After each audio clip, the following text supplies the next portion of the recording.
The history of gypsy jazz begins with Django Reinhardt. Django was born in 1910 into a Manouche Romani family, and although born in Belgium, Django spent most of his childhood in the gypsy camps on the outskirts of Paris, where he learned to play the violin and later the banjo guitar.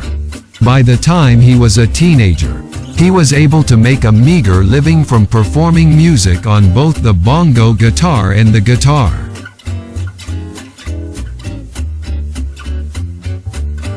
When he was 18, his caravan caught fire, and he suffered severe burns over half of his body, resulting in the paralysis of his fourth and fifth fingers.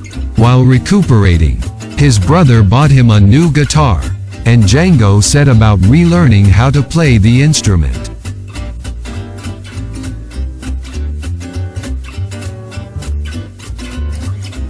On hearing American jazz music, Reinhardt's musical approach changed, and he became fully absorbed in jazz, particularly the music of Louis Armstrong.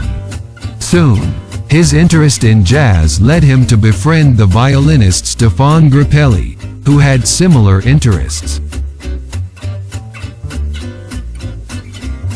Grappelli and Reinhardt formed a group, Quintet du Hot Club de France, which made a number of successful recordings and toured countries around Europe. Grappelli and Django also performed at the Artistic Salon in Montmartre, which became known as R26. At the outbreak of World War II, Grappelli stayed in England while Django returned to Paris. Under the protection of Luftwaffe officer Dietrich Schultz-Kohn, Dr. Jazz, he was able to perform in France and Germany.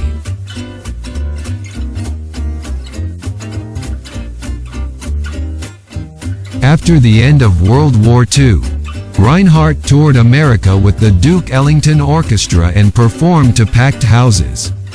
He also performed in New York, including at Carnegie Hall.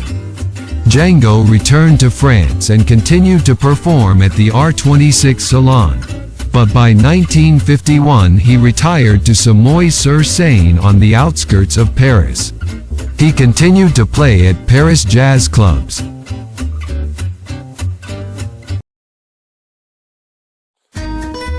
And one day, when returning from a gig in Paris, he collapsed outside his home from a brain hemorrhage and did not recover. He died at the age of 43.